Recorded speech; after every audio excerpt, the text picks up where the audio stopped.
내 영혼이 이제 깨어서 구주를 찬송하여라. 나 찬송하는 제목은 그 사랑하심 한없다. 사랑하심 그 사랑하심 한없다. 나 죄에 빠진 벗이. 하나님 말씀 창세기 2장입니다. 창세기 2장 16절 17절 2절입니다. 합동합니다. 여호와 하나님이 그 사람에게 명하여 가라사대 동산 각종 나무의 실과는 내가 임의로 먹되 선악을 알게 한 나무의 실과는 먹지 말라. 내가 먹는 날에는 정령 죽으리라 하시니라. 아멘. 기도드립니다. 할렐루야. 복된 하루, 또 하나님 앞에 거룩한 시간 보내는 것을 통해서 우리 개인이 한 사람 한 사람이 참으로 이 땅에 있는 동안에 얼마든지 주를 나타낼 수 있는 완전한 지혜의 사람인 것을 고백하는 모든 인간들 되어가도록 복내려 주시옵소서. 그리하여 인간의 원수인 사탄을 분명히 대적할 수 있는 완전한 지혜를 풍성히 나타내는 복된 자리에 들어가도록 은총 내려 주시옵소서. 감사하고 예수님의 이름으로 기도드립니다. 아멘.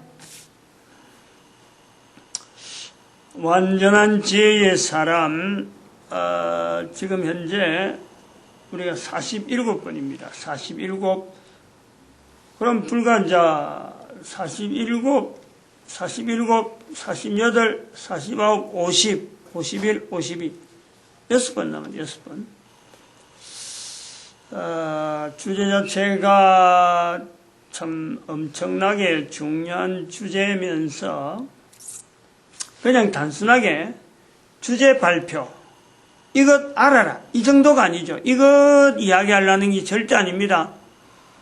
2012년 이후라는 거예요. 2012년이라는 이 내용 자체가 그냥 다른 사람들은 지나간 하나의 연대로 보겠지만은 완전한 지혜의 사람을 이야기하는 입장에서는요, 2012년 이후가 되니까 이게 나오는 거지, 2012년에 발표 안 했으면은 이 내용은 어림도 없다. 다르게 이야기하면은 종말, 인류의 종말에 대한, 현재 우리가 완전한 지혜의 사람이라고 하는 이 표현을 듣는다 하는 것은 인류라고 하는 전체 인류가 종말로 인정하든지 인정하지 않든지 종말로 들어가는 시대, 지금 입구에서 어떻게 하면 이 인류의 종말 시대가 오는데, 이 인류의 종말의 시대에 모든 인간들이 어떻게 하면은 예수님 오실 때에, 예수님 오시는 자리에서 예수님을 주라 부를 수 있는 이 분명한 자리가 모든 인류에게 다 해당되어지길 바라는, 그래서 예수님을 주라 부르는 그 자리가 바로 우리 개인에게는 완전한 지혜의 사람으로서 그 자리에 서기를 바라는 거예요. 간절하기도 간절하지만 어쩌면 뭐 거의 절망이에요. 절망이란, 불가능할 것 같은 그걸 내다보는 거예요.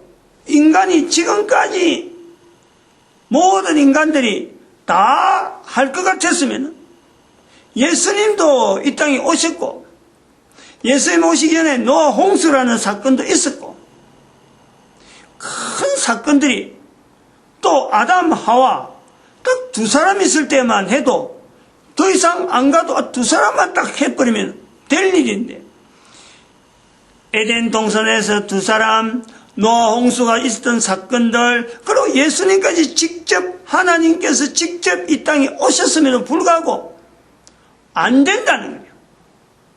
안 된다. 여기 아주 중요한 이 어떤 그 반전이 있는 거예요.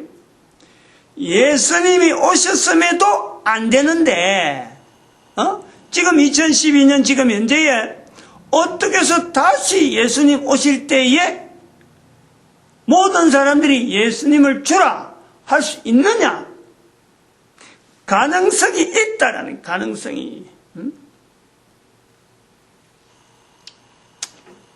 그러므로 예수님 오실 때에 살아남은 모든 인간이라고 하는 그 인간이라고 할 때 그 인간의 숫자, 한 사람 한 사람의 숫자는 지금의 모든 인간의 숫자하고는 같지 않다라는 거예요. 이 반전이에요. 분명히 모든 입이 예수를 주라 하는 것은 분명히 있는데 그 모든 자가 바로 내 자신이 지금 현재 살아있고 과거에 살아있던 모든 사람들의 그 후손이 아니다라는. 우리 앞에 있던 선조들이 엄청나게 많이 있지만 수많은 사람들이 후손들이 전혀 남지 않는 지금에도 있다는 거예요. 있을 수가 있다는 거예요. 그들이 죽어가는 발걸음에는 지금 현재의 가능성에 대해서 예수님 오시면서 모든 입이 주라 할 때 그건 분명히 우리가 제외될 수 있잖아요.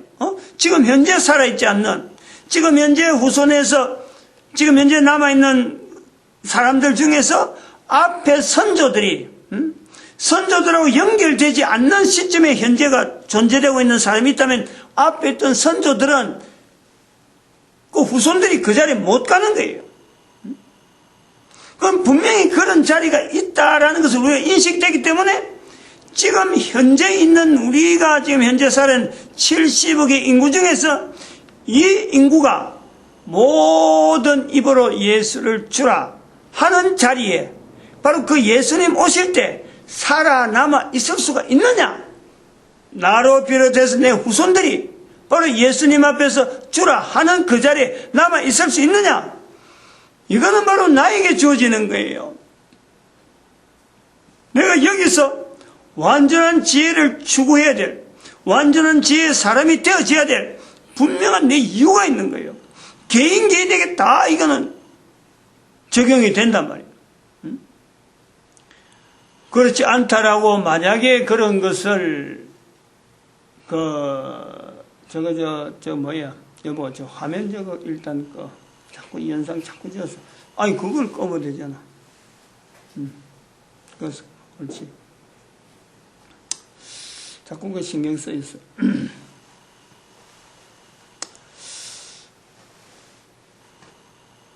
모든 사람이 살아있는 사람 중에서 코로 숨을 쉬고 있는 모든 사람이 예수님 오시는 자리에서는 예수님을 주라 하는 분명한 자리가 있다. 그런데 지금 있는 사람이 모든 사람 안에 들어가 가지고 이 사람이 다 예수님 앞에서 무릎 꿇고 주라 할 수 있는 이 가능성은 이때, 가능성은 이때 모든 사람이 다 그 자리에 가야 된다. 꼭 있다. 꼭 그 자리에 있다라는 것은 개인적인 이 말을 하는 이 사람이 도무지 거기에는 수납이 안 되는 거예요. 이런 분명한 조건에 대한 그리고 나중에 나타나는 결과에 대한 내용 자체가요. 차이가 있음에도 불구하고 모든 사람이 지금 현재 있는 모든 사람이 다 그 자리에 갈 수 있는 어떤 개연성은 어떤 도구로서는 완전한 지혜의 사람으로 지향할 때는 지향한다 그러면은 지금 현재 있는 모든 사람이 다 완전한 지혜의 사람으로서 지향을 한다면은 틀림없는 거예요.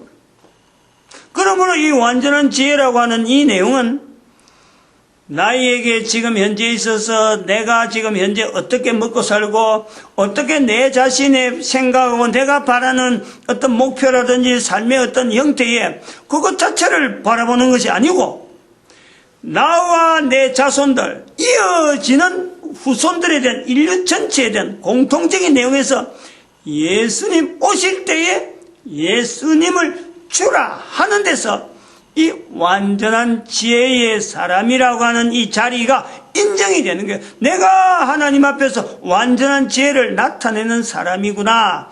내가 그렇다면 또 내 자손들이 또한 그렇게 되길 바라고, 내 자손들이 또 자손들이 되어 후손들이 또 그 후손들이 이어져서 예수님 오실 때 예수님 앞에서 반드시 그 자리에 있는 거예요. 그래서 내가 후손들과 더불어서 그 자리에 참석하는데, 이게 공통적으로 창세기 2장에 있는 아담과 하와에게 나타났던 그 하나님 앞에서의 인간, 그 자리가 예수님 오실 때까지 끊이지 않고 계속되어지는 인간들의 고백.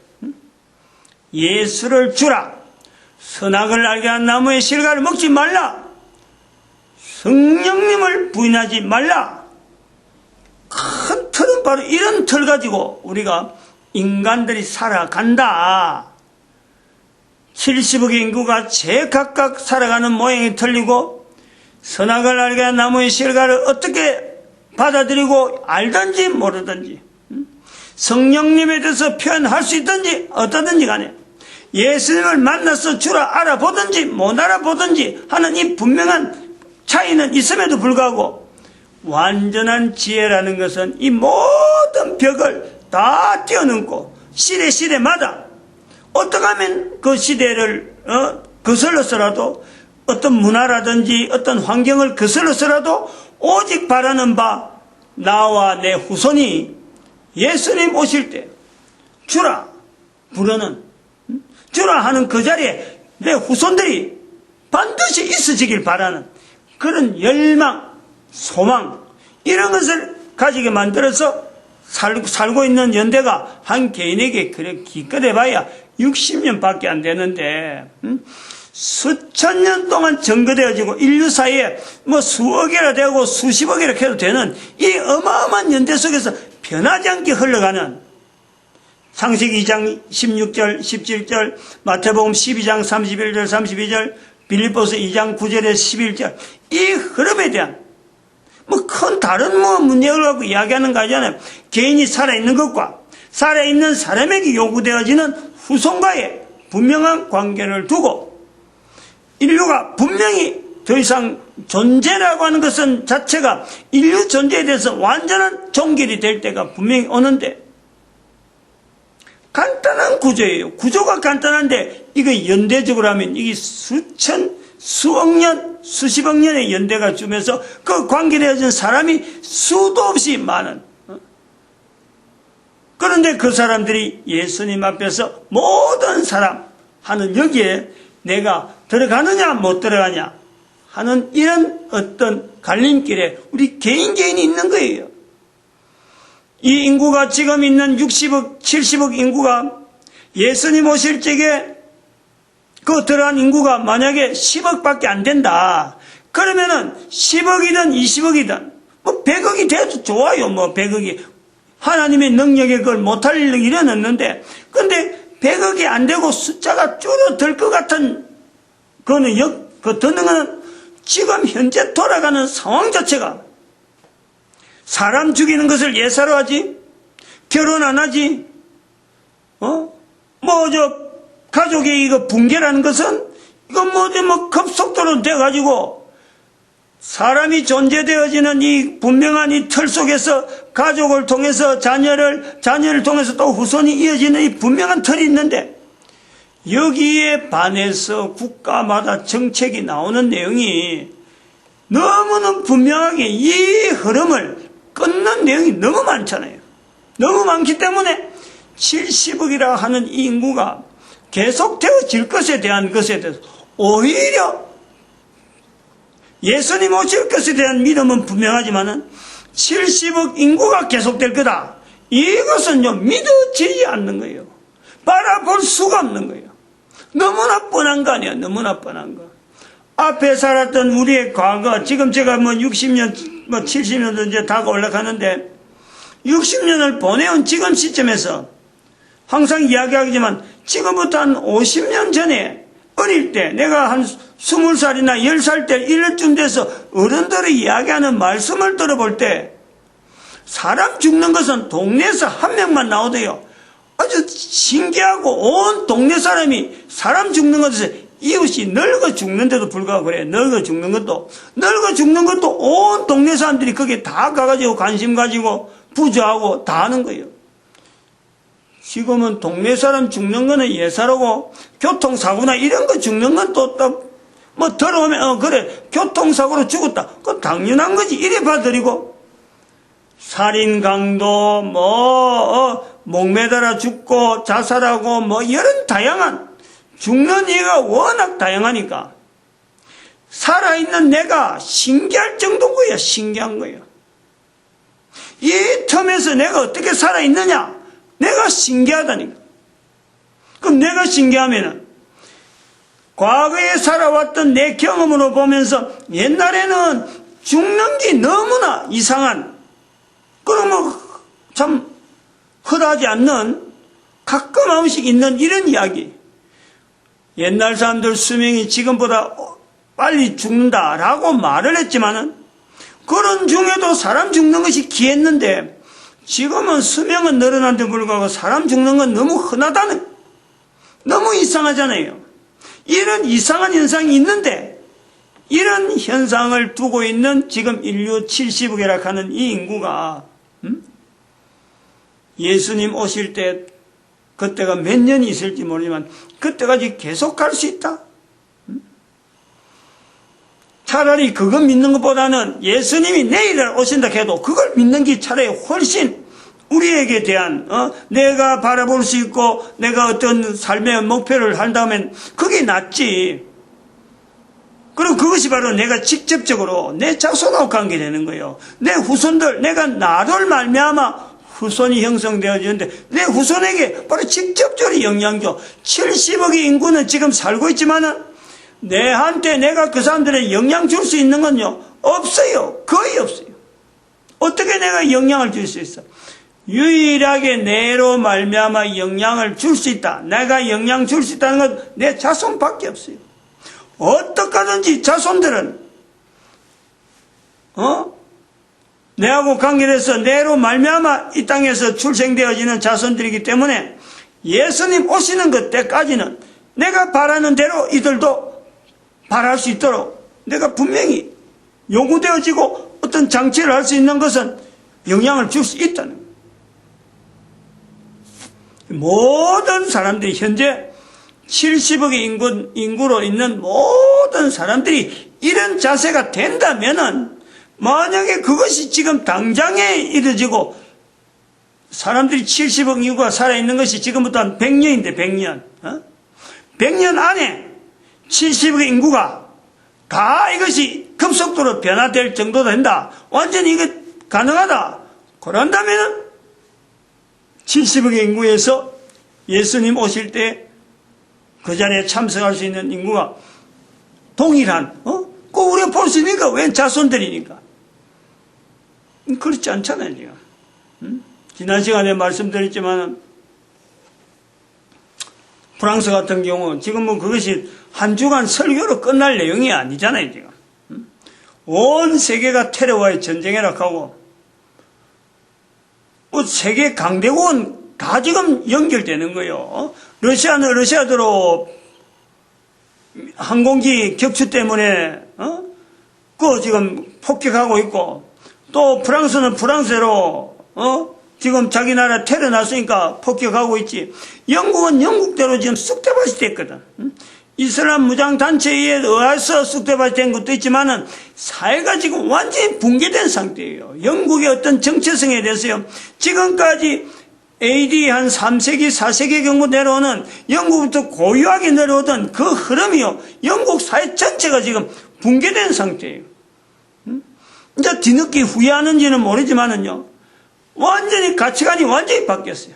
미국은 미국대로 지금 공격하려고 하고 있고 그러나 공격하려 하더라도 지상군은 못 들어가고 지금 어정쩡하게 지금 뭔가 거리를 두고 강대국이 미국 강대국이 그 관계를 해버리면 뭐가 전 세계 어느 나라가 지금 바르겠어요. 근데 미국도 너무 깊게는 안 들어가려고 하고 지금 주춤하고 있단 말이에요.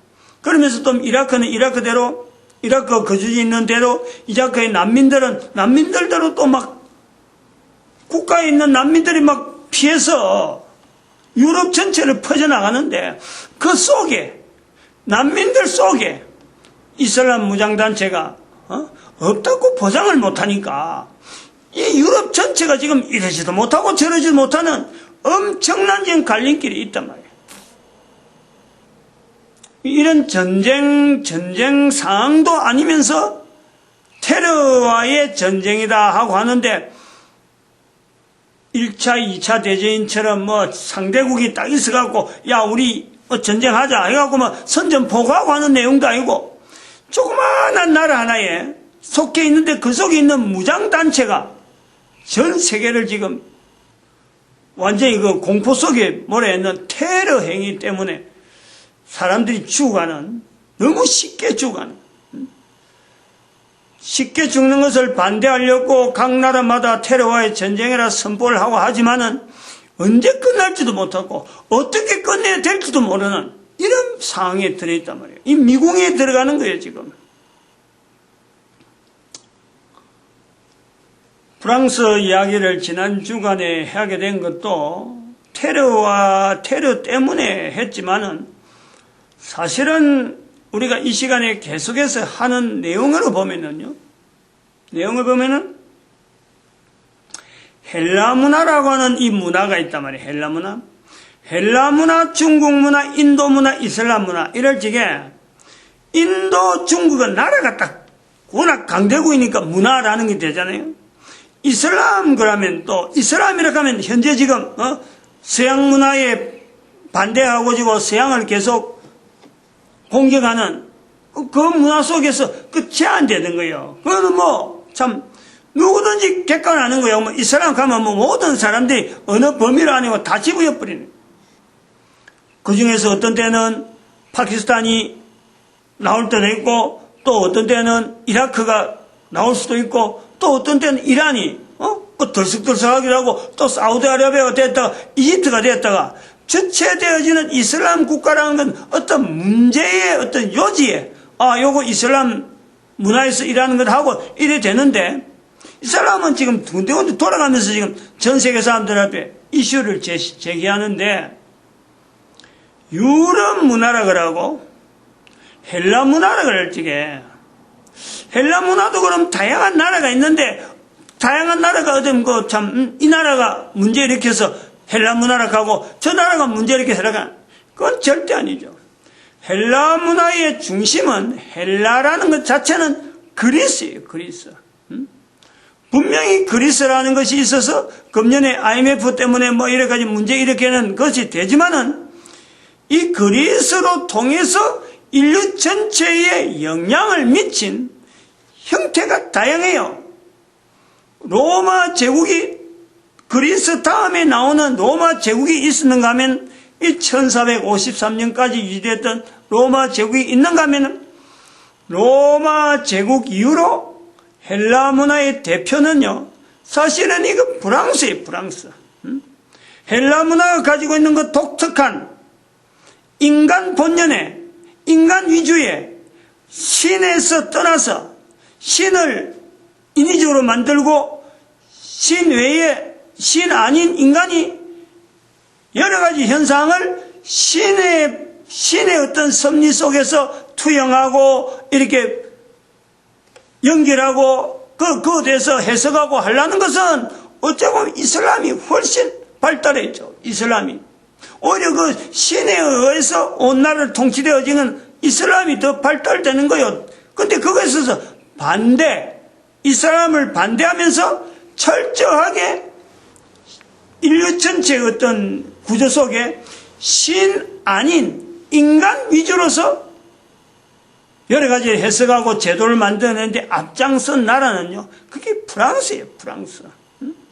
이거를요 인류가 오해를 하고 있는 거예요. 지금 이슬람은 자기를 나타내는 이런 어떤 언어 유통 자체가 유럽 문화에 의해서 헬라 문화에서 지금 왜곡되어져 가지고 이슬람에서 나타나는 것은 무조건 뭔지 모르게 악한 것으로 오해되도록 되어지는 역사가 있는 거예요. 역사. 원래 그렇지 않은데 이 역사 속에서 프랑스가 가지고 있는 그 위치는 뭐냐니까 신이 아닌 인간 위주로서 사람이 생각해서 합리적이다. 사람이 생각해서 논리적이다. 그러면 그쪽으로 치우치도록 문화를 일으킨 것이 그게 프랑스예요. 이거를 우리가 객관적으로 살펴야 된단 말이에요. 왜 이슬람 문화가 지난 시간에 프랑스하고 이렇게 부딪히는 사건이 있는데 어떻게 해서 이슬람이 아무 참 서로 관계가 없는 프랑스에서 테러를 일으켰을까? 절대 관계가 없는 내용이 아니죠. 역사적으로 오랜 어떤 내부적인 대립되어지는 그러나 겉으로는 드러나지 않으면서 내부적으로 이끌어오던 신본위의 나라 국가를 여전히 유지하려고 하던 이슬람 국가가 있는가 하면은 인간 본위의 국가를 유지하려고 하던 프랑스가 있어서 이 두 개의 충돌로 볼 수 있다라는 이걸 온 인류가 객관적으로 볼 수 있어야 돼요. 이해를 해야 된단 말이에요. 이런 이해 속에 문화와의 충돌을 우리가 보는 거예요. 이슬람 문화와 헬라 문화의 어떤 충돌 사건으로서 이슬람 테러 무장단체가 프랑스에 지금 현재 일으키는 테러 행위, 이걸 봐야 되고, 그게 도구되어지는 반응하는 사람들, 이슬람 테러 단체에 어떤 참 주먹 쥐고 총을 막 흔들면서 텔레비전에 우리가 미국의 워싱턴에도 폭파 사건 일으키겠다 하고 하는 그런 사람이나 미테랑 대통령이나 또 현재 프랑스 대통령이나 또 오바마 미국 대통령이 반응하는 개인은 거기에 대해서 하나의 시대적으로 반응하는 개인의 어떤 의견들이죠. 이런 것을 대한민국에 있는 목사가 이야기를 한다라는 것에서 대한민국의 위치가 있는 거예요. 대한민국에. 제 한 사람이 말하니까 말하는 한 개인의 이름이 나타나길 바라는 것이 아니라 대한민국에 있는 위치, 대한민국에 있는 개신교의 위치, 전 세계의 모든 나라에서 우리나라가 앞으로 나타나게 될 위치, 이거를 나타내려는 거지. 개인이 이런 말을 했다고 해서 내 주장이다. 내 주장이라 할 게 없어요. 왜 주장이 없느냐 하면 역사 속에 나타난 내용을 가지고 나름대로 분석하고 나름대로 취합을 해서 이런 어떤 틀을 어느 정도 갖고 있으니까 이런 말을 하는 거예요. 그런 기존에 있는 역사, 하나님께서 인간을 이끌어 가시는데 창세기 2장에서부터 마태복음 12장에서 그 다음에 빌립보서 2장까지 가는 이 통 속에 나타난 역사에 있는 걸 갖고 목사니까 그런 훈련이 많이 되어 있으니까 하나하나 끄집어보니까 그 통이 보이고 그 다음에 지금 그 통을 중심해서 인류사에서 나타난 수많은 다양한 어떤 사건들이 결국에는 그 통에 연결되는 과정에 지금 있다. 그래 보는 거예요. 그리고 연결되는 과정이 있는데 실제로 지금 현재 인류 70억인데 결국에는 인간이 예수님 오실 때 한 인간이 예수님 오실 때 예수님을 주라 하는 분명한 그 어떤 객관적인 분명한 자료가 눈으로 보이는데 지금 있는 인구수하고 그때 가는 수하고가 이게 맞겠느냐 안 맞겠느냐 어느 정도 가겠느냐 누구든지 가늠할 수 있지. 못할 내용을 갖고 여기서 어떤 추정을 하고 어떤 특정한 내용을 이야기했다가 하면요 내 주장이지만은 이미 다 알고 있는 거고 다 나와 있는 자료를 가지고 나름대로 끼워 맞춰가지고 나오는 거지. 그러니까 주장이라 할 거 없다. 할 것이 없음에도 불구하고 대한민국에서 있는 사람들은 이 말을 어느 나라 사람보다도 어느 나라 국가의 국민들보다도 대한민국에서는 이걸 제일 먼저 듣는다. 대한민국 국민들이 왜? 한글로 남기니까. 어느 나라 사람들은 이걸 일단 언어를 바꿔야 되는데 그렇지 않고 한국 사람이 제일 먼저 들으니까 제일 먼저 듣는 사람에게 사명이 주어지는 사명이. 한 개인이 살아서 혼자서 할 일은 아니고 국가 전체가 해야 되고, 국가 전체 중에서도 한국에 있는 교회가 이 일에 대한 분명한 사명을 깨닫고 나아가야 되기 때문에 사명이 국가적으로 있다. 또 한편으로는 국가라기보다도 한국이라고 하는 이 내용에서 떠나서 북한에 있는 주민까지 한반도 전체를 우리가 넣을 수 있고, 또 더 나아가서 만주 땅까지 우리 원래적인 하나님의 섭리 속에서 대한민국이 현재 유지하기까지의 어떻게 보면 근원적인 이 뿌리가 만주 땅에 있다 보고, 만주, 북한, 남한, 또 남한에서 잘라진 섬으로 분해된 일본 사람까지 다 집어넣어야 돼. 다 집어넣어야 돼. 이런 시각으로 나타내려고 하면은 세월이 이런 네 가지 어떤 흐름에 만주, 북한, 한국, 일본 이 네 가지 흐름에 있는 사람들을 모으는 것에도 이게 10년에 되겠어요? 얼마나 오래 걸렸어요? 이 내용을 100년만 끝내버리면, 100년 안에만 끝내버리면 온 인류를 향해서 우리 민족이 전 세계 인류를 향해서 만주, 북한, 남한, 일본 요 나라가 온 인류를 향해서 사명을 가지는 이 어떤 변환되는 여러 가지 과정이 이게 100년 안에만 된다면은 인류는 바로 그때부터 복음이다 소리 듣는 거예요. 대한민국에서 발생되어지는 이 내용을 통해서 예수 그리스도 앞에 나아가는데 하나의 전체적인 축으로 만들어갈 수 있는, 그때서 온 인류에게 복음이 어떤 건지, 왜 예수님이 오셔서 복음이라 하는 건지, 이것을 모든 인류가 공통되게 듣는다, 공통되게 바라보는다, 가능성을 있다.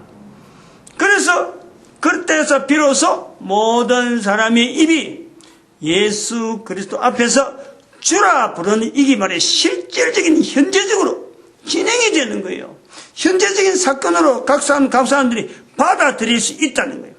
나와 내 자손이 예수 그리스도 앞에 주라 부르는 데에 한반도에서 일어났던 이 사건 자체가 분명한 어떤 표징이 되어갖고, 지금까지는 이스라엘을 통해서 팔레스타인에 일어났던 성경 안에서 해석을 해야 되고, 헬라 사람들이 해석해낸 그 해석에 준해서 세상 사람들을 분리하고 분해하고 니는 되고 니는 안 되고 하는 이런 식의 잘라난 것이 있는가 하면은 대한민국을 통해서 4개 지역이 하나로 해서 온 인류 가운데 예수 그리스도 무릎 꿇는 그 일을 어떻든 도구되어지려고 한다 보면은 자르는 것이 아니고 그때부터 자꾸 합하는 거예요.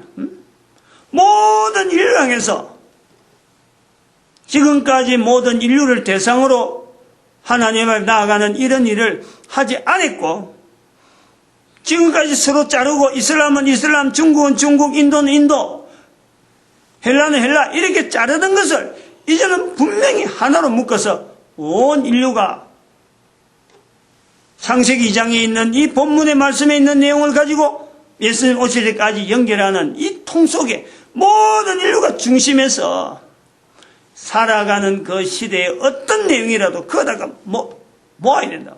모을 수밖에 없도록 된다는 거예요. 100년 동안 이게 되면은, 그러나 안 되면은 어떻게 되느냐 이게 안 되면은 조건을 우리가 할 수 있잖아요.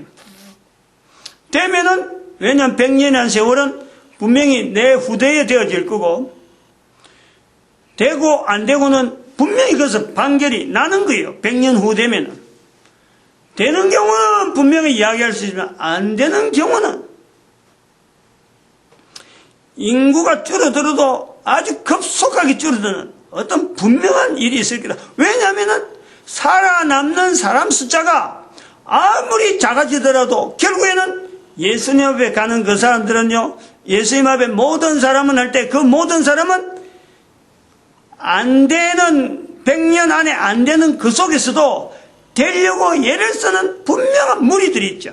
한 사람이 살고 또 그 후손들에게 이어지고 또 후손들이 받고 하는 가운데 4개의 분할된 나라 지역이 통합에 대해서 인류를 향해서 쓰는 일이 안 된다 하더라도 이 일은 자손으로부터 이어지고 자손으로부터 이어져서 예수님 앞에 오는 그 사람은요 반드시 있도록 되어 있어요. 그건 분명한 거예요. 지금부터 있는 사람이 자손을 통해서 그 자리에 예수님 오실 있는 거지, 내 후손이라고 되어진다는 것도 아니고 다른 사람 후손이라고 안 되는 것도 아닌 거예요. 어떻게든지 누구든지 자손으로부터 조상으로부터 자손으로 이어져서 또 자손 이어지는 from generation to generation 가는 대대로 이어지는 바로 이 사명. 창세기 2장에 있는 본문 말씀, 마태복음 12장 31절 32절의 말씀, 그 다음에 빌립보서 2장 9절에 11절 이 말씀에 연결되어지는 이 통에 시대에 살고 있는 그 어떤 사람이라도 자기가 거기에 속하고 자기 후손이 거기에 들어오라 라고 하는 사람이라면요 누구든지 그 후손이 예수님 앞에 있을 수밖에 없는 거예요. 그러니까 그런 걸 아는, 지금 먼저 한 걸로 이렇게 말하는 본인으로서는 이게 얼마나 절박하겠냐. 얼마나 절박하겠어요. 못할 수 있다면 이렇게 말을 해놓고도 못할 수가 있다. 그건 왜 자손들이 안 되면 그래 되니까 얼마나 자손들에게 대해서 다지쳐야 되나. 근데 그걸 알아들을 수 있는 자손이 있겠어요? 쉽게. 처음 이야기하는 이런 입장에 있어서 내 자손들이, 내 후손들이 뻔연히 내하고 같은 동시대에 내가 그들이 부모 돼서 보인 모습이 다 있는데 이런 모습을 보이던 부모가 어느 날 이런 이야기를 했을 때 지금 현재 상황하고 전혀 안 맞는 이야기를 비교했을 적에 제일 어려운 것은요 지금 현재 아들, 딸들이죠. 아들, 딸들. 제일 못 믿죠. 뻔히 보통이 있는데 뻔연히 알던 내용인데 어느 날 갑자기 저런 이야기하면 아버지가 돌았든지 세상이 전혀 안 맞든지 둘 중에 하나인데 세상 돌아가는 보는 게 뭐 어떻게 보면 증거죠. 보이는 거는 절대 그렇지 않는데 혼자서 떠드니까 아버지가 돌았다 하겠죠. 제일 어려운 게 지금 자녀들이에요. 이건 마찬가지예요. 누구든지 이 내용 앞에서 창세기 2장 16절 17절 마태복음 12장 31절 32절 빌립보서 2장 9절에 11절 이 말씀에 통으로 붙잡으면은 반드시 그 사람은요 마태복음 10장 36절 미가서 7장 6절 자기 원수가 집안 식구라 하는 이 분명한 고백을요 한 단계 넘어가야 돼요. 분명히 그 지경에 들어가야 돼요. 그러고 나서 자손들을 축복하는 어떡하든지 자손들 축복해야 돼요.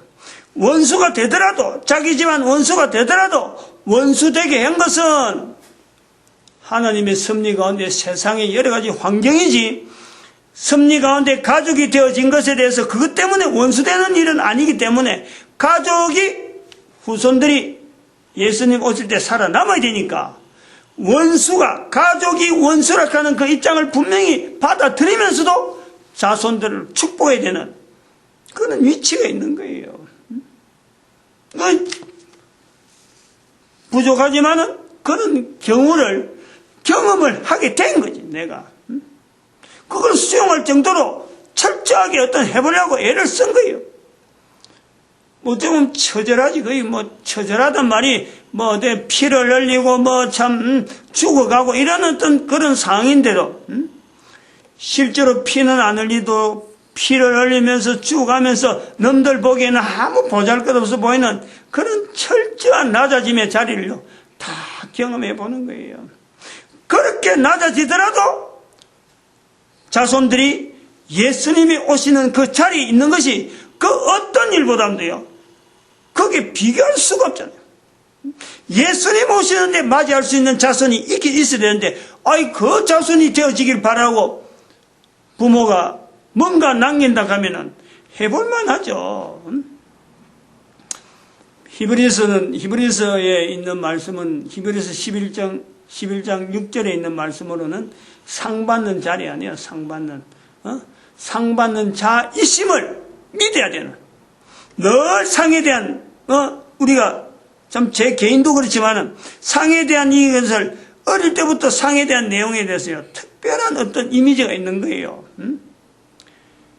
6년 개건, 초등학교 6년 개건 탈락고, 그래 애를 썼는데, 아니, 사라오 태풍 때문에 학교 못 간 그것이 부모님들이, 그 때문에 애가 할 수 있는 게 아니잖아요. 초등학교 1학년 때인데.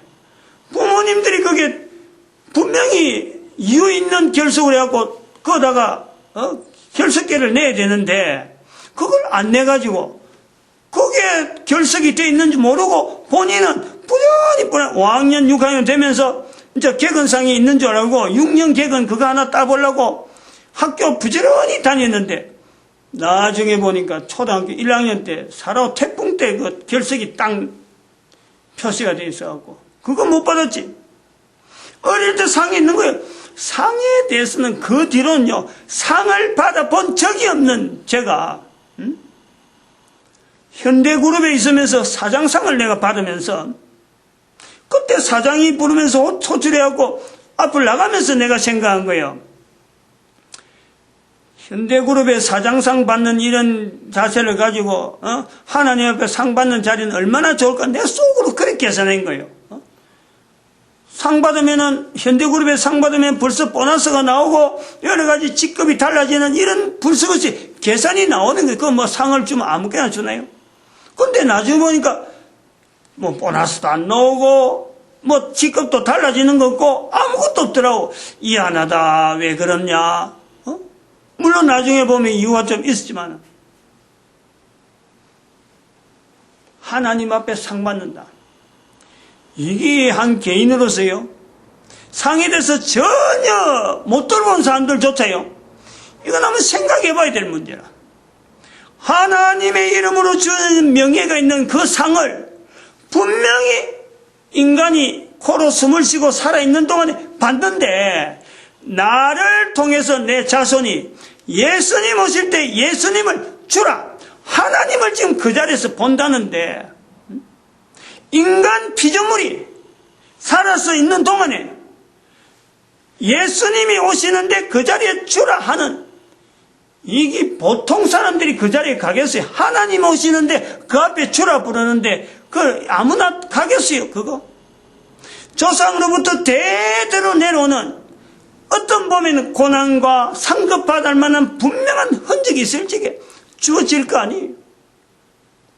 인간이 예수님 오실 때 주라 부르는 그 자리가 그냥 뭐 그때그때 걸어가서 그냥 아이고 오셨습니까? 인사하는 정도예요. 대통령이 지나가도, 지금 대통령 앞에 만날 사람이 어디 뭐 예사로 아무나 지나가는 사람이나 만나겠어요? 다 사전에 준비 다 하고 다 확인 다 해가지고 확인 딱 끝나서 만나야 될 사람이다 할 때 대통령이 만나주는 거지. 하나님이 오시는데 그 앞에 인간이, 지원받은 인간이 그 자리에 참석하는데 그게 뭐 예사 문제냐 말이야. 근데 그것이 된다는 거 아니야. 그렇게 되는 것이 현재 인구가 70억 인구가 다 살아서 갈 수만 있으면 얼마나 좋아. 근데 그것이 어려운 것이 분명한데 된다 말은 할 수 없는 거죠. 그러니까 적어도 100년 안에라도 대한민국이라고 하는 이 나라를 중심해서 일본, 북한, 만주가 합해지는 이런 일이 100년 안에, 왜냐하면 이것이 성경 안에 있는 내용이니까, 성경에 없던 내용을 하면은 뭐 중국에 다 들어갔으면 아예 뭐 포괄적으로 이야기하지만 그럴 수가 없어요. 창세기 10장에 있는 내용에서 연결돼서 대한민국에 거주되어지는 민족이 있다. 그리고 또 그것을 한 번 더 꺾어서 AD 1세기, BC 1세기경에 대한민국 김해에 있었던 가야국이 형성되는 요 시기에, 지금은 2000년 전에 예수님 오실 때 시기쯤 돼서 예수님하고 전혀 관계없었던 페르시아에 포로되어 갔던 유대인들의 무리가 인도를 거쳐서 중국을 거쳐서 대한민국에 세운 나라가 가야국이라는 나라가 있다. 이런 흔적에 대한 분명한 대한민국과 역사, 그리고 대한민국의 지정학적인 이 동쪽에 있기 때문에 저들이 왔지, 서쪽에 있었으면 오지도 않을 사람들이 동쪽에 있기 때문에 왔다. 이런 지형적이고 역사적인 이런 흔적 때문에 우리 민족에게 오래전부터 하나님께서 일거리를 맡기려고 그런 신앙을 가지고 떠났던 사람들을 하나님은 이곳에 모으게 하셨다. 그것이 연대적으로 서로 차이가 있으니까 취합이 안 돼서 그렇지, 이 취합을 지금 인터넷 시대가 되어서 한 개인이라든지 누구든지 취합을 하려고 하면요, 당대에 얼마든지 가능한, 내가 가능했으니까 이런 가능성이 있는 이런 자료들이 풍부한데 그 자료를 무시하고 모른 채 할 수 없어서 나타내는 표현이 지금 이런 표현이란 말이에요. 프랑스 같은 내용이라든지 프랑스와 이슬람 관계라든지 그 프랑스와의 관계됐던 교황의 관계, 이 뭐 이야기하려고 하면 끝도 없잖아요. 끝도 없어요. 시간을 두고 하려고 하면 뭐 끝도 없어요. 그러나 이것을 개인이 다 안 해도 요 정도 틀만 딱 만들어내면은 여기에 관계된 개인이 이제 자기가 있는 환경에서 얼마든지 인터넷을 통해서 자료를 수집해갖고 자기 환경에 맞춰서 하나님께서 그런 것을 비추는 개인의 위치가 삶의 방향을 분명히 바꿀 건데, 그 바꿀 때 자손들과 더불어서 예수님 오실 때를 맞춰놔버리면 똑같은 거예요. 똑같은 거. 어느 나라, 어느 국가, 어떤 문화 속에서도 이게 다 가능하다. 지금까지 헬라 문화, 중국 문화, 인도 문화, 이슬람 문화라고 네 문화로 분리되어지는 상황이 눈에 보이는 거 봐도요, 이것만 해도 인류는 엄청난 지금 어떤 공통된 어떤 시각을 형성하는 거예요. 여기에서 이 네 문화를 이제는 좁혀서 모든 인류를 한 문화로, 한 문화권으로 만들어 가야 될 시각이 필요한 거예요. 이런 내용이 지금 이 시간이 필요한 거죠. 왜 헬라 문화를 이야기했냐? 늘 이야기하지만 모든 인류가 여기까지 오는데 전 인류에게 영향을 미친 네 문화 중에서 제일 영향이 크게 작용한 것이 헬라 문화라 해서 자꾸 헬라 문화에 대한 어떤 여러 가지 지적사항을 이야기했지만은 헬라 문화가 그게 쏙 들어가 버리면요, 다음에 또 어느 문화가 또 타겟도 되면서 결국은 뭘 이야기하려냐? 모든 인류를 하나의 문화권으로 서로 간에 공통된 시각으로 인류 역사를 서로 간에 공유하는데, 그 공유의 중심에 뭐가 들어가냐? 창세기 2장 16절 17절, 마태복음 12장 31절 32절, 빌립보서 2장 9절에 11절, 이 말씀으로 통으로 연결하려는 거예요. 교회와 교회 역사도 한 2000년 지나기 때문에 교회가 신학이라고 분명한 구조를 가지고 지금까지 왔지만은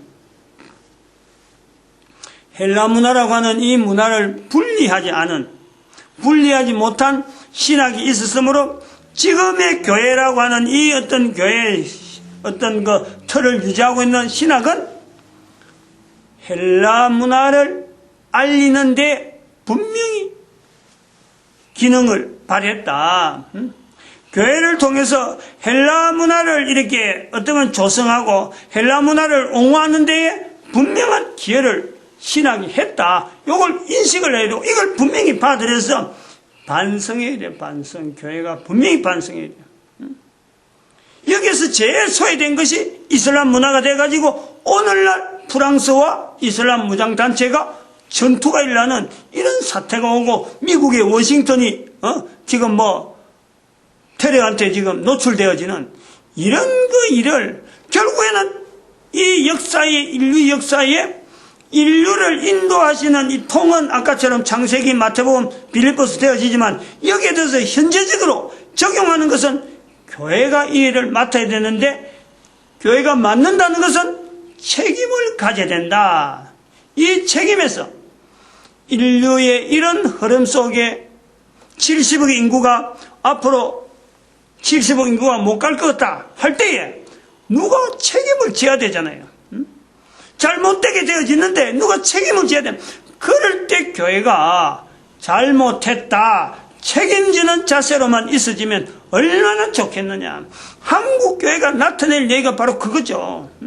여기서 뭐 강의하고 뭐 어째라 앞서서 뭐 피켓 들고 나가자 이런 게 아니고, 잘못된 교회 역사 속에 대한민국 역사 국민들하고 더불어서 잘못되게 갈 것 같으니까 지금 시점에 목사 한 사람이 브레이크를 걸고 있다 이렇게 봐야지, 이 브레이크 필요 없다 하고 막 브레이크를 없애버리면은 안 된다는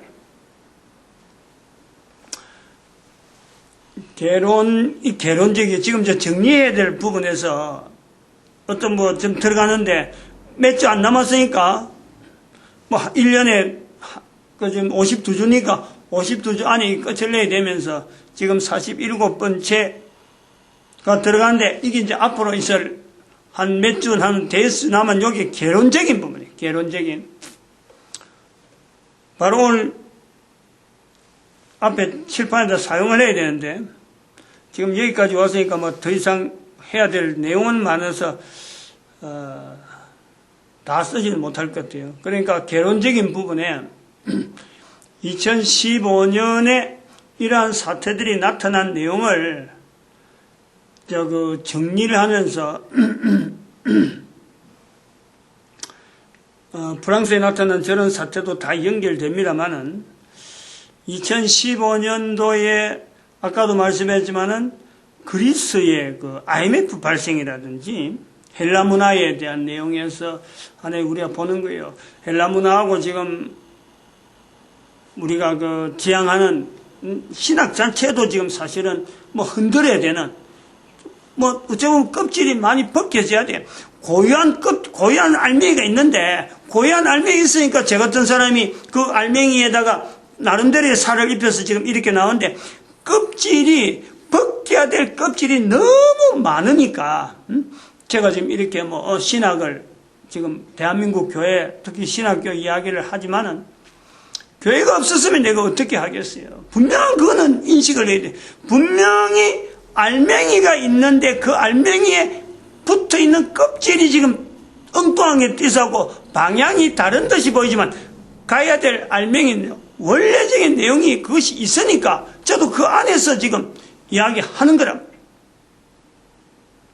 그리스 IMF 사태, 우리 대한민국 IMF를 당해보니까 그리스 IMF라는 게 너무 일컫지 않는 것이 다가오면서, 그리스가 헬라 지역인데 헬라 사회를 지금 우리가 헬라 문화에 대해서 지적을 하는 지금 2015년에 이런 사태가 우리 눈에 보인다. 그거하고 연결해서 헬라 문화와 지금 연결되어지는 내용이 금년에 있었던 여러 가지 내용이 이 시각에 헬라 문화를 우리가 직시해야 될, 헬라 문화에서도 껍질을 벗겨야 될 여러 가지 자세에서 봐야 될 내용이 금년 한 해 나타난 내용만 내가 한번 추려서 이야기를 해보겠다는 말이에요. 정리를 해놨어요. 그것만 하고는 아마 끝내야 될 것 같아요. 오늘 그 설교가 요습 시작인데 이제 마지막에 이걸 하게 되니까 요 정리를 좀 해놨어요. 칠판에다가 좀 적을까 하고 했는데 이건 칠판에 안 적겠어요. 2015년 미국에 6월 26일 날 대법원에서 동성결혼 허용 결정, 5대 사랑, 5대 사. 9명인데, 대법관 9명인데 5대 사랑하니 상당히 의미가 있잖아요. 한 사람이 얼마나 중요한지 봐. 5대 사예요. 한 사람이 이쪽으로 가면 완전히 다른 거거든. 그게 5대 사라는 거예요. 4명이 있는데 한 사람이, 그 중에 한 사람이 반대로 해버리면 반대가 되는 거고, 찬성을 해보면 찬성이 되어지는 이 내용이 한 사람이에요.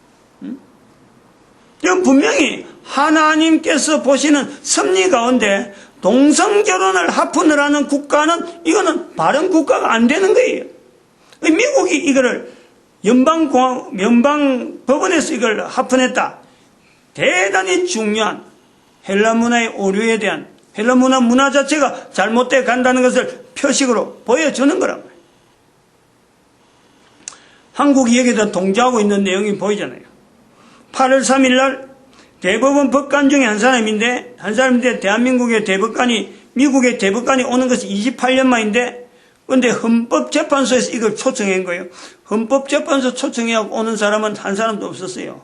유일하게 처음인데 이 사람이 헌법재판소 소장을 만나서 면담을 하고 대한민국 한 일주일 있으면서 강의하고 돌아다녔다. 지난번에 말씀을 다 드린 거예요. 날짜만 이야기하는 거예요. 8월 3일.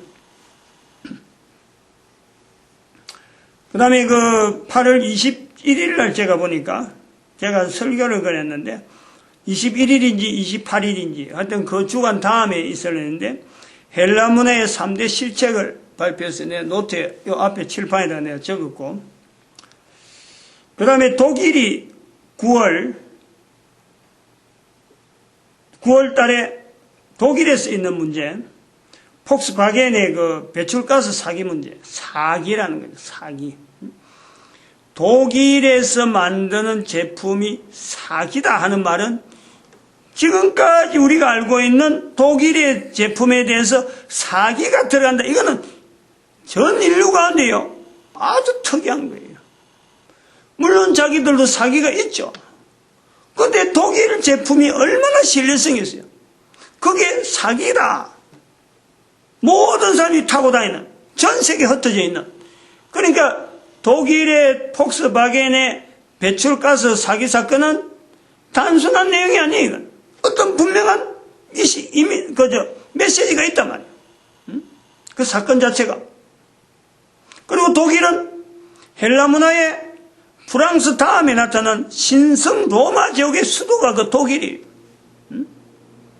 프랑스는 로마 제국 다음에 서로마 제국이 멸망되고 난 뒤에 프랑크 제국이라고 해가지고 로마 교회 교황청을 만드는데 이태리 사람하고 프랑스 사람하고 같이 번갈아가면서 될 수 있는 분명한 어떤 계기가 신성 로마 제국 앞에 있었기 때문에 가능한 거죠. 동로마 제국은 콘스탄티노플에 계속해서 유지되어가는 과정에서 서로마는 그렇게 프랑크 제국에 의해서 움직였다. 그 다음에 교황이 9월 25일 날 26일 미국 의회와 유엔에서 연설을 한 거예요. 이제 아주 교황의 위치가 변동될 수 있다라는 개연성을 보였단 말이에요. 교황의 뒤에 사람이 있어가지고 장마시마는 교황 자체의 지위보다 높은 어떤 상징적인 위치를 둔 미국 의회 그 밑에서 교황이 연설하고 있는데 그 의회의 회장은 그 뒤에 있단 말이에요. 그러니까 이 교황이라는 위치가 단순히 지나가는 하나의 스피치 하는 사람 정도밖에 안 될 정도로 비친 거예요. 유엔도 마찬가지예요. 교황이 있었으므로 교황의 기능 자체가 없어야 된다는 것에서 온 인류에게 보여지기 위해서 1차 세계대전과 2차 세계대전이 있었는데 2차 세계대전까지 있어지면서 더 이상 교황한테 영향을 받으면 안 되겠다 해서 결성된 유엔이란 말이에요. 유엔. 그 유엔에 교황이 들어와서 의회 연설을 한다. 그 뒤에 유엔의 의장이 뒤에서 앉아서 있고 교황은 서서 연설하는 거예요. 하나의 나그네 정도 스피치 정도 하는 그 정도의 옛날 같은 한 농객 정도가 나오는 정도밖에 안 되는 거예요. 그런 식의 어떤 시대 문화를 지금 헬라 문화 전체에서 적고 있는 어떤 정신적인 지주, 그거에서 교황이란 자리가 있으면 그 교황 자리가 추락될 것이라는 것을 보여준다. 이걸 잡으라는 거지. 이런 사인을 받으라는 거예요. 여기에 따라서 또 우리 대한민국의 10월 말이죠. 역사 교과서 국정화 문제. 우리 분명히 대한민국의 역사 교과서인데 이 역사 교과서에 한국 동란 문제를 한국 전쟁 문제를 우리는 지금 우리나라 역사인데도 불구하고 우리나라에 일어난 문제인데도 불구하고 이거를 우리나라 국민들이 예사로 하고 이걸 빼려고 하고 여기에 대한 중요한 의미를 지금 삭제하려고 하는 이게 바로 금정교과서가 지향하는 게 바로 그거란 말이에요. 한국동란의 의미가 전 세계적인 의미가 있는데, 한국전쟁이 1894년에 있었던 청일전쟁 자체가 전 세계 전쟁을 일으키는 분명한 불씨인데, 대한민국에 대한 이 두 사건하고 연결, 1894년에 청일전쟁, 1950년에 한국동란, 한국전쟁, 이 두 사건이 연결된 이 아주 전 세계에서 중요한 사건이 있는 이 내용에 대한민국 역사는 지금 왜곡, 전혀 다르게 지금 간락한다. 이 방향의 문제가 대한민국에 나왔던 바로 역사 교과서 문제다. 이걸 바로 직시해라, 직시. 연결해라는 거예요. 여기 연결되지 우리나라의 역사만 되는 게 아니라는 거야. 그 다음에 11월 지난 주간 있었던 지난 주말에 11월 13일, 14일 날 설교도 했지만 이슬람 테러 공격 문제, 프랑스 테러 공격 문제, 아까도 말했지만 프랑스와 이태리 교황 연결해가지고 그 다음에 신성 로마 제국 독일, 영국은 지금 이야기 안 나오는데 그거는 미국과 연결해서 영국의 그 문화라는 것은 교황으로부터 되어지는 로마 교회의 어떤 그 유럽 자체를 흘러가고 있었다 그러면은 성경에서 바라보는 그 성경의 신앙이 흘러가는 그 구조는요, 실제로 영국으로 가고 있어요, 영국으로.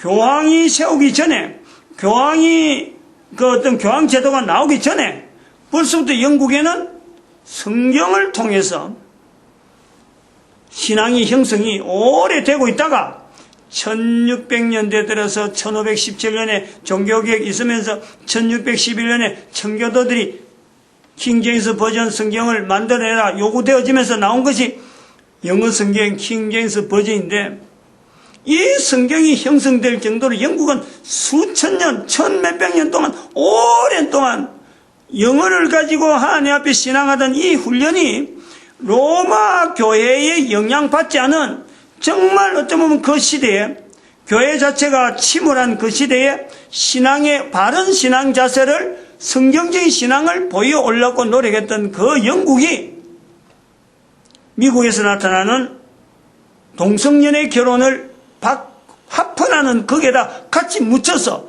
영국은 그 정체성이 전 세계 인류에도 자기의 위치를 나타내지 못할 정도로 유야무야하게 된 거예요.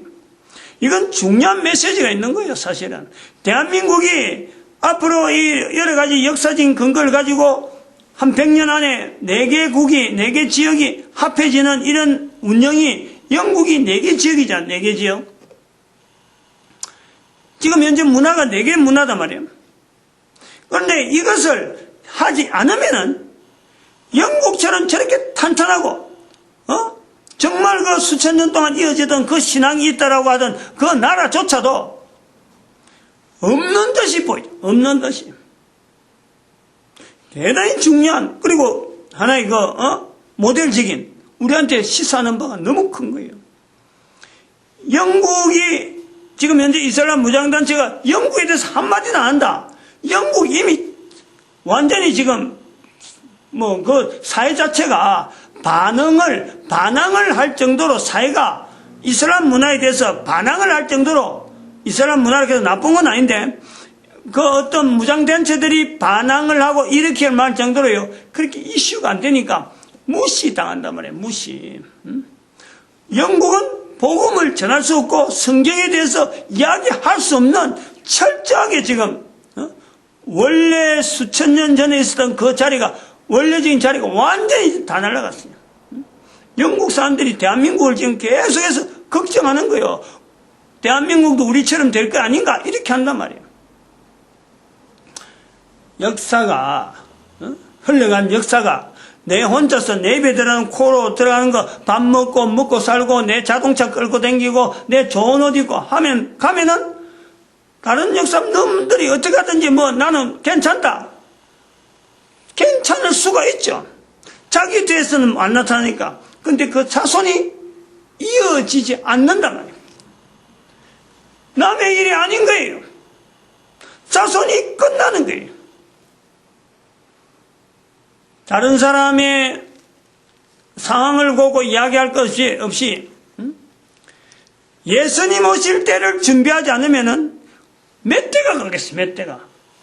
지금부터는 그래요. 앞으로는 전에 있었던 사람들은 뭐 조상으로부터 온다 하지만은 결혼 문제에 대해서 이렇게 전 나라가, 전 세계가 완전히 무방비의 상태로 되어 가는데 내가 편하게 지낸다 해서 나만 뭐 아무 탈 없이 지내면은 끝난다.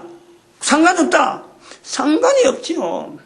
어디에 상관이 없느냐? 예수님 오시는데 그 자손들이 가는 거하고는 아무 관계가 없다. 그 말하고 연결된단 말이에요. 긴장되게 들어야 돼. 긴장이. 자손들이 앞으로 2, 3대까지 그렇게 흥청멍청 하다 보면은 2, 3대를 가기 힘든다는 거. 어쨌든 뭐 죽었어. 뭐 여러 가지 사고로 죽을 수도 있고, 결혼 안 해갖고 자손이 끊길 수가 있고, 결혼해도 뭐 애 안 낳을 수도 있고, 그런 거예요.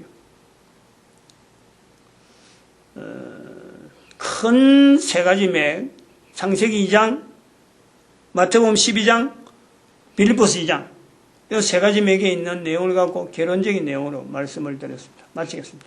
기도드립니다. 할렐루야. 함께 하시